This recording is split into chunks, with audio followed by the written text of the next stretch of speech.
എന്താണ് confirmation bias? പൊതുവെ നമുക്ക് എല്ലാവർക്കും പറ്റുന്ന ഒരു പ്രശ്നമാണ്.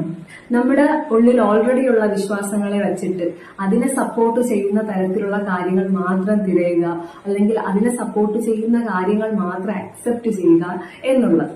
അതിനിപ്പോ ഏറ്റവും എക്സാമ്പിൾ പറയുവാണെങ്കിൽ, നമുക്കിപ്പോ ഒരു ബ്രാൻഡ് ഇഷ്ടമാണെന്ന് ഇരിക്കട്ടെ, ആ ബ്രാൻഡിന് കീഴിൽ ഇറങ്ങുന്ന എല്ലാ പ്രോഡക്ട്സിനെയും നമ്മൾ ഹൈ ക്വാളിറ്റി ഉള്ളതാണെന്ന് പറയുവാണ്.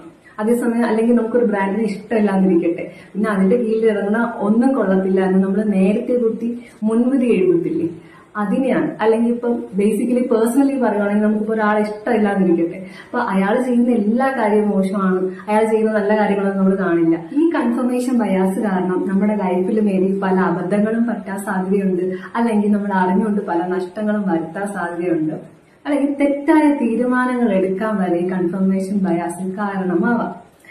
അപ്പോ ഇതുപോലെ ഒത്തിരി ബയാസുകൾ വരുന്നുണ്ട്. കൂടുതൽ ഇൻഫർമേഷൻസിന് വേണ്ടിയിട്ട് ഫോളോ ചെയ്യാം.